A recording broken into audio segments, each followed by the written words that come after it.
Introduction of Real Tanka Part 3. A dramatic tanka with kake kotoba to enhance imagination.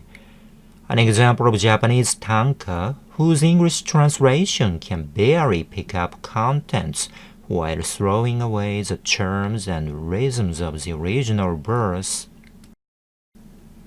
In 57577 Japanese syllables, この間にも道来る影はあるものを踏みも見ぬらしい人の通い路Kake kotoba start. A. Ko, noun, the tree. No, postpositional particle, possessive. Z, of, belonging to. Ma, noun, space in between, opening. Ni, postpositional particle, place. Mo, postpositional particle, addition, even, also, to. Even from the spaces between leaves of the trees. B. Ko, pronoun, this. No, postpositional particle, possessive. Z, of, belonging to. Ma, noun, a span of time, instant, moment. Ni, postpositional particle, place. Mo, postpositional particle, addition, even, also, to. At this very moment that I spend here alone, kake kotoba, end. Kake kotoba, start. A. Michi, verb, fill up, brim. B. Michi, noun, a path, road, route. Kake kotoba, end. Kuru, verb, come, visit. Kake kotoba, start. A. Kage, noun, the moonlight, a radiant beam. B. Kage, noun, bliss, benevolence, benefaction. C. Kage, noun, the shadow of somebody or something. Kake kotoba, end. Wa, postpositional particle, subject. Aru, verb, exist. Mono, postpositional particle, concession. Also, and yet, all the same. There's benevolent moonlight coming through to me, but... Kake kotoba, start. A. Humi, verb, tread, walk on the street. Mo, postpositional particle, emphatic, even. Mi, verb, try, ing. Nu, auxiliary verb, negative, not. Rashi, auxiliary verb, supposition, I suppose, apparently. Hito, noun, a man, my lover. My lover would not try treading the moonlit pavement to visit my room, it seems. B. Humi, noun, a letter. Mo, postpositional particle, addition, also, to, is. Mi, verb, see, look at. Nu, auxiliary verb, negative, not. Rashi, auxiliary verb, supposition, I suppose, apparently. Hito, noun, a man, my lover. My lover doesn't seem to even take a look at my love letter either. Kake kotoba, end. No, postpositional particle, possessive, z, of, belonging to.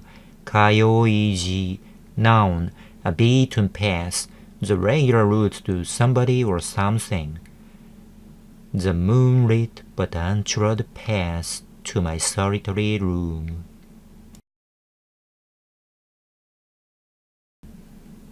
in 57577 English words. Through trees comes the moonlight, bright enough to show him the way.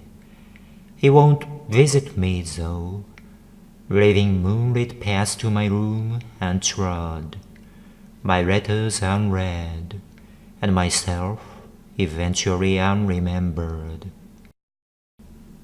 Japanese kake kotoba is much richer in implications than English puns. You must have noticed the redundant explanations above for the same letter or phrase of Japanese kana. They are what is called kake kotoba. Kaku in Japanese means to hinge on something, which translates in poetry into more than one meaning hinging on the same word. More specifically, Japanese poetic kake kotoba divides into the following two patterns. Type 1. Sound-based kake kotoba, homonym.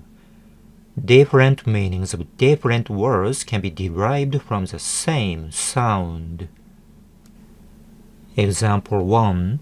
The same sound konoma nimo can be interpreted as meaning both at this very moment and even from the small spaces between leaves of the trees. Example 2.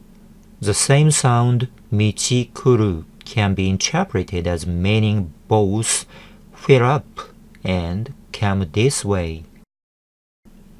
Example 3. The same sound fumi mo minu rashii hito can be interpreted as meaning both the one who doesn't seem willing to try treading and the one who doesn't seem to take a look at my letter. Type 2. Meaning-based kake kotoba. Different meanings can be derived from the same word in the same context. Example. The same word kage can be interpreted as meaning either 1. The moonlight, or 2. Bliss, or 3. The shadow of a person. By making a single word speak different meanings, sometimes in 3 different voices, a small 31-letter word can considerably expand itself in the reader's imagination, if the reader is imaginative enough, that is. Of course, English has its own version of kake kotoba called puns, which may work both phonetically and terminologically, as seen in the following examples. Example 1. A homonymous pun, doon igingo gata dajare, sound-based confusion. Do you have my dress? Do I have your dress? No, as far as I can remember, I didn't sleep with you, did I? Example 2. A homographic pun, doke igingo gata dajare, meaning-based confusion. I know a bum who has no nose. Really? How does he smell? Oh, he smells horrid.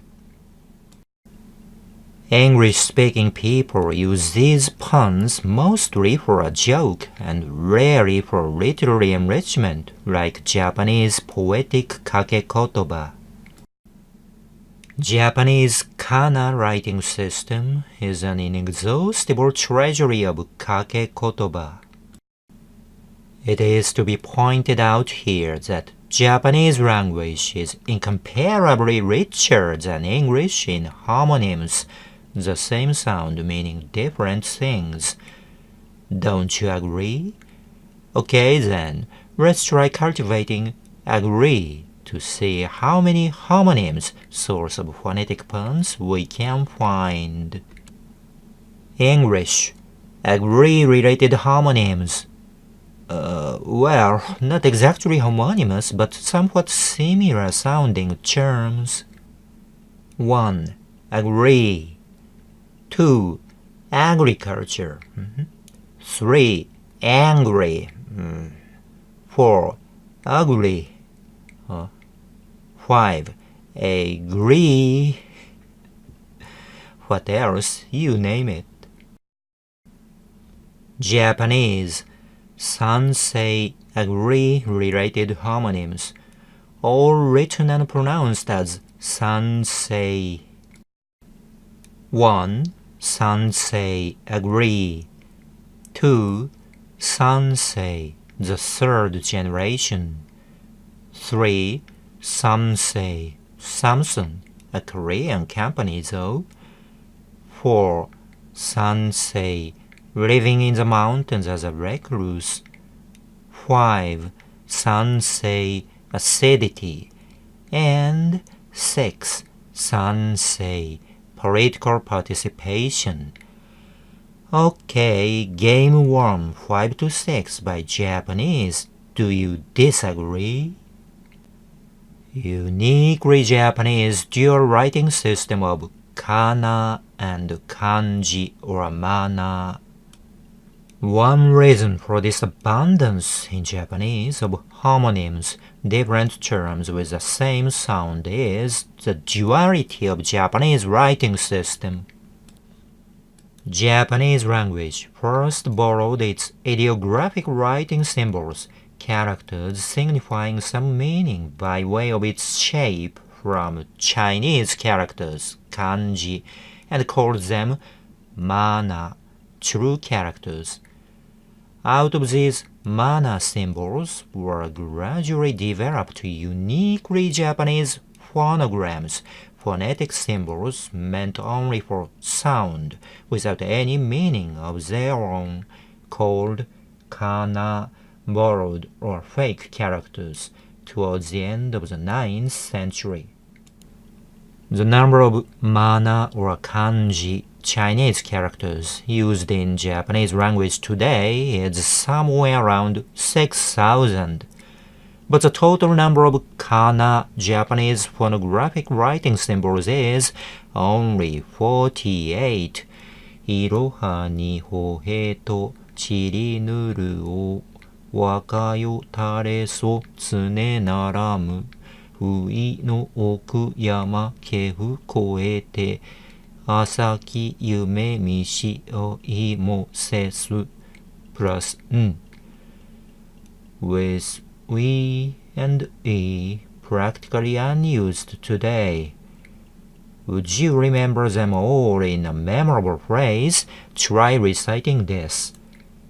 色は匂えどちりぬるを我が世たれぞ常ならんういの奥山京越えて朝き夢みじ酔いもせず都 Yes, perhaps you've guessed it right. You can safely say that kana is a Japanese equivalent, at least a distant relative of English alphabets. 26 letters of A, B, C, D, E, F, G, H, I, J, K, L, M, N, O, P, Q, R, S, T, U, V, W, X, Y, Z.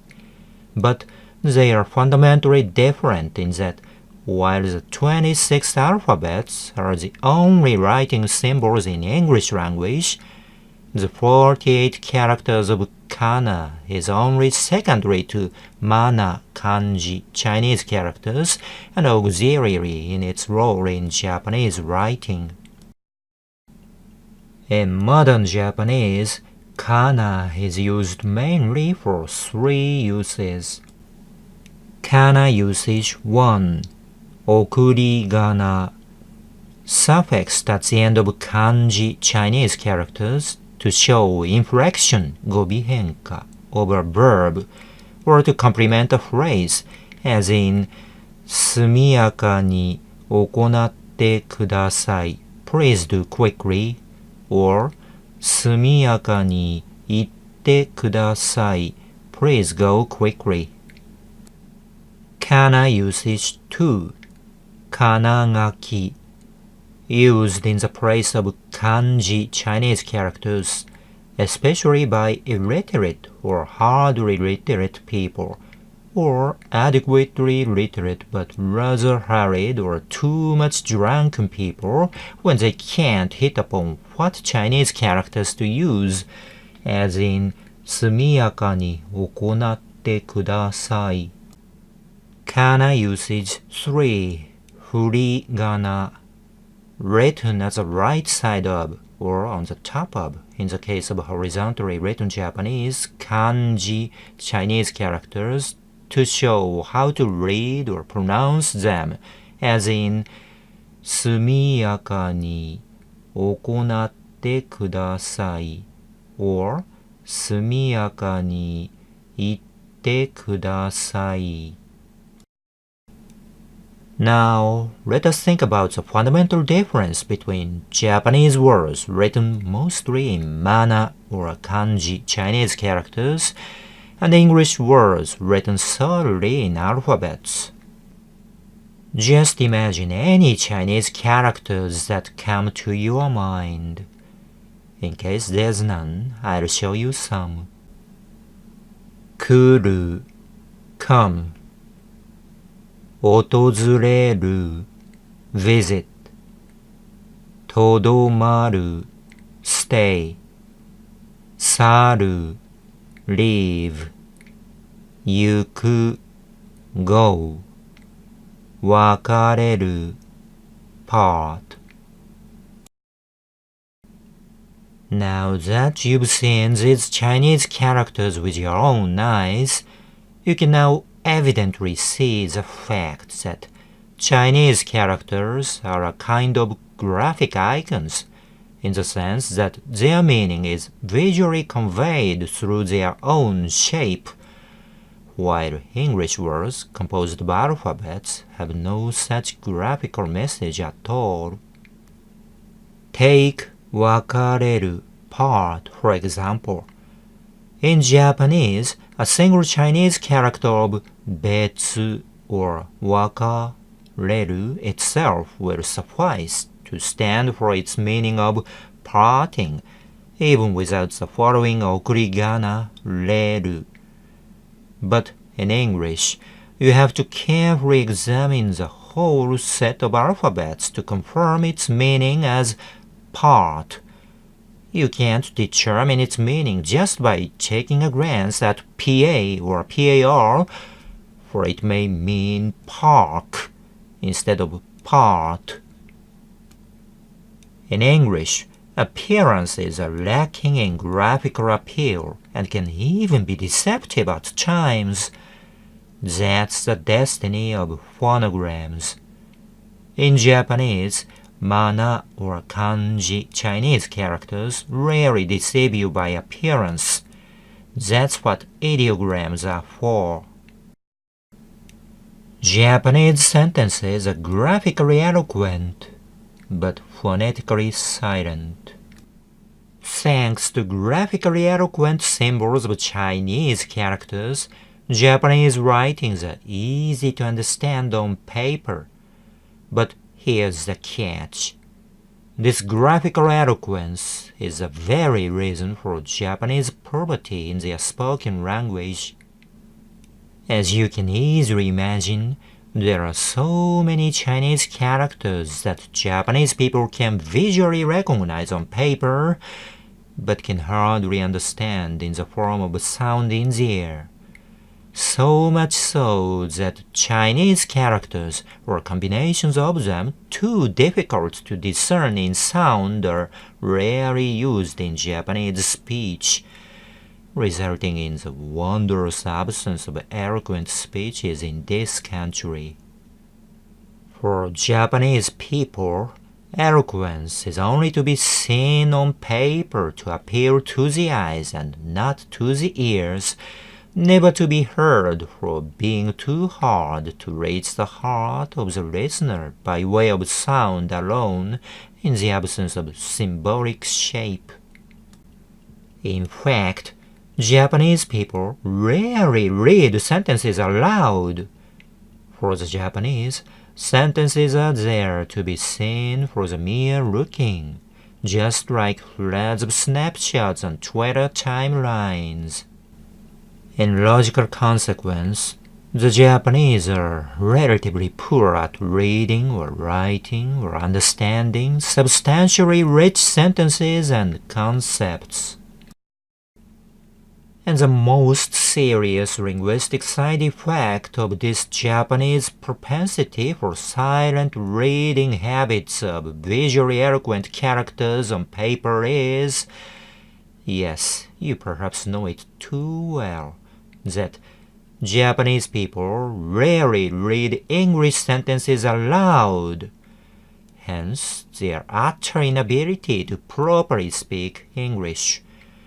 When they refuse to utter a word of English, how could they hope to cope well with a sentence, let alone ride on the tide of rhythm and logic? For English-speaking people, sentences on paper are exactly like musical scores, a stream of ciphers only to be decipherable by being converted to sound, by playing on the piano or by reading aloud.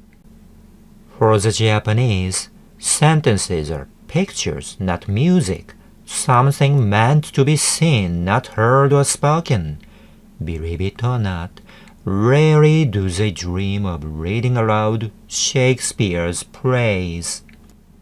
Thus it is that the sentences Japanese people write on paper or computers, especially when relying upon such powerful academic aids as online dictionaries or automatic kana-kanji transfer systems, tend to become too difficult or too pedantic to be becoming for the writer's character or intelligence, all due to the great iconic power of this eloquent ideogram, mana, or kanji, Chinese characters. Graphical images are much harder to make than alphabetical codes. Chinese characters as graphical icons are very easy to recognize, but quite hard to create.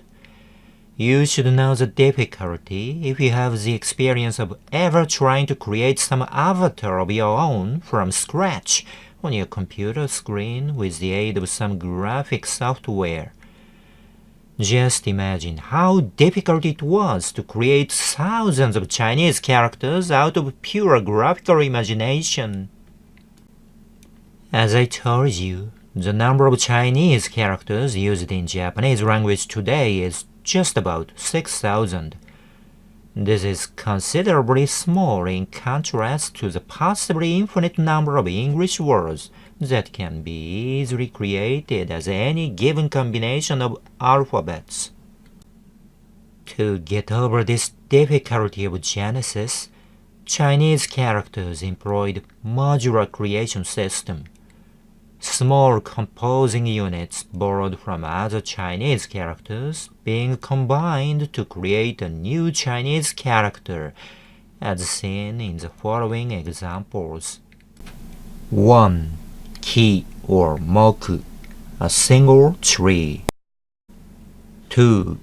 Hayashi or rin, a small group of trees, a grove. 3. Mori or shin, a large group of trees, forests or woods. Limitation in the number of mana or kanji Chinese characters leads straight to profusion of homonymous kana belonging to the same sound, thence to rich poetic illusion of KAKE KOTOBA.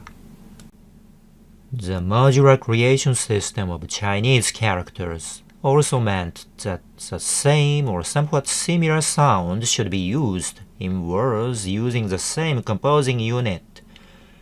The sound of rin or rin or rin or rin or rin are all understandably rin, echoing the original pronunciation of their mother term rin. Now you are getting to grasp the whole picture. The limitation in creation of Chinese characters naturally meant the profusion of homonyms, different words with the same sound. The resulting confusion of meanings among similar-sounding words can be quite easily avoided by writing them on paper in the form of mana or kanji Chinese characters, as have been pointed out above. But wait, just avoiding confusion and mistakes is a mathematician's business. A poet is not so much a mathematician or logician as a magician or illusion artist, whose literary business it is to invite readers into a world of calculated chaos, thence to some new meaning beyond the normal use of words or ordinary imagination of humans. Here enters kana, a tanka creator's magic wand. By consciously avoiding the use of mana or kanji Chinese characters, which will appear by their own graphical shape to lead the reader's focus of thought to a fixed destination, Japanese tanka will try to create magic on the strength of the equivocal power of kana, where there can be more than one meaning generated out of those magically evasive and prolific semantic springs called KAKE KOTOBA. That is the fundamental reason why traditional Japanese tanka poems are written exclusively or mostly in kana, with few or no mana or kanji Chinese characters. Some people mistakenly think that the predominance of hiragana in tanka is due to the historical fact that it was initially popular among Heianese women who had little or no knowledge of mana or kanji Chinese characters and solely used kana in their writings. This idea is disproved by the fact that tanka of later years were still written mostly in kana, even by the hands of male poets with adequate knowledge of mana or kanji Chinese characters. Dai, vicarious fun or cheap sham. Apart from the abundance of kake kotoba, my example poem above has one more characteristic typical of traditional Japanese tanka poetry. Can you imagine the character, more specifically the gender of the dramatist personae? The answer is woman. It's a tale of feminine woe. Forget about the actual gender of the poet who's writing this. Male, in case you are curious. Just focus on the imaginary circumstances depicted in the poem. The person in the poem seems to be sitting in a room looking outside, focusing his or her attention on the moonlight coming through the leaves of the trees in the garden. Why? Is that person an ardent stargazer? That's impossible, for those interested in stars would be watching up at the night sky instead of looking vacantly at moonlight oozing through leaves of the trees in the garden.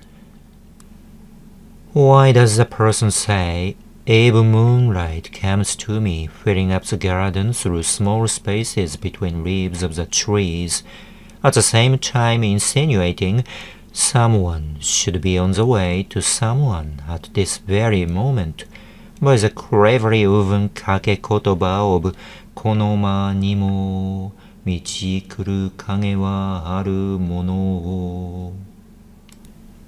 Is the person waiting for someone to come to his or her room at night? If so, it must be an appointed visit from a sweetheart, for it's a nightly rendezvous in his or her room, not a social lunch in a street cafe. Since the poem sounds rather pessimistic, the sweetheart that the person in the poem is waiting for has not arrived yet, or even doesn't seem to arrive anymore.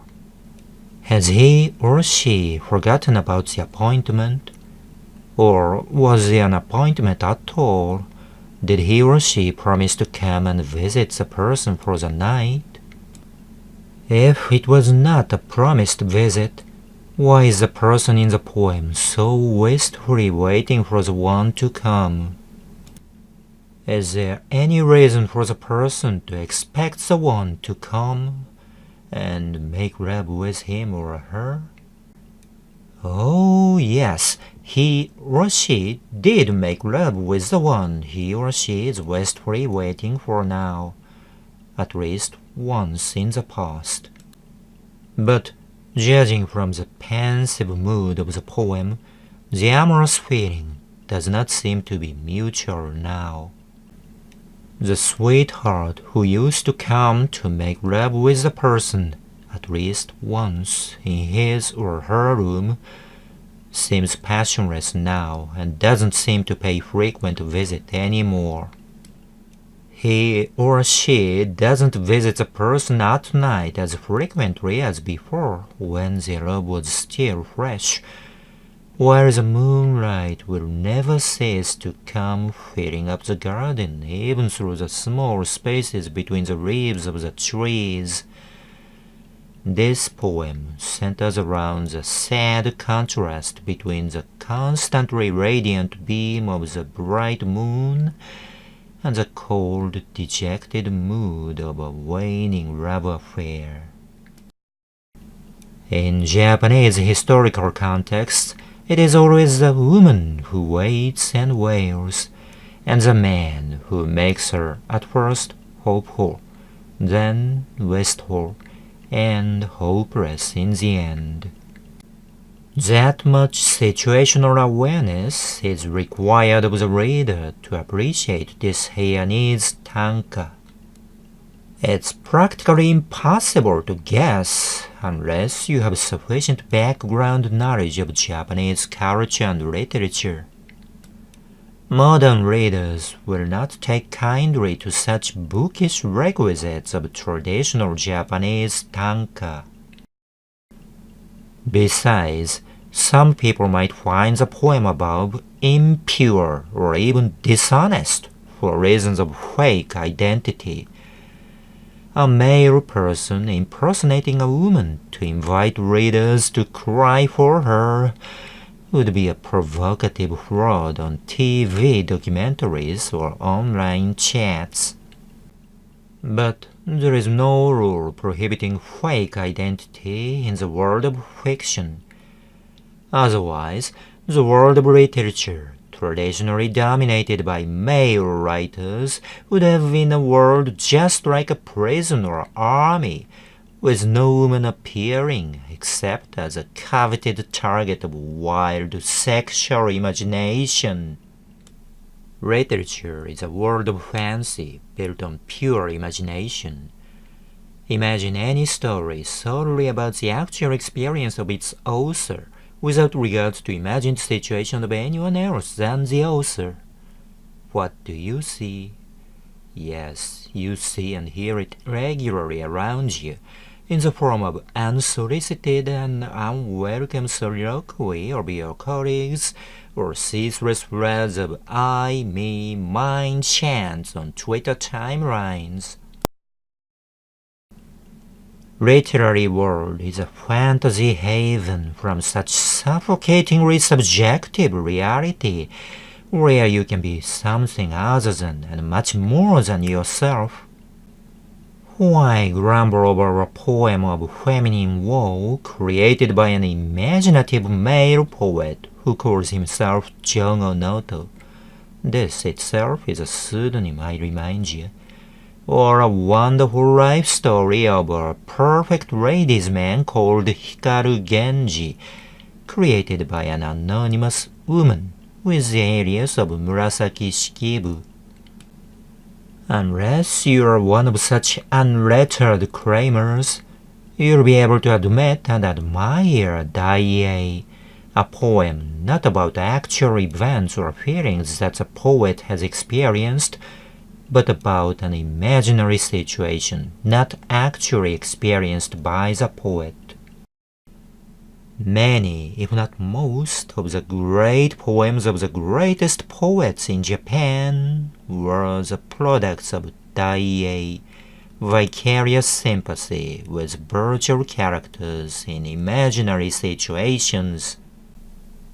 Ever since the Meiji era, under the unwelcome influence of Masaoka Shiki, who devoted his life to the promotion of realistic haiku, 575 snapshots in words short of 57577 dreamy picture of tanka, dramatic imagination gradually lost its traditional place in Japanese tanka, and after that, you imagine for yourself.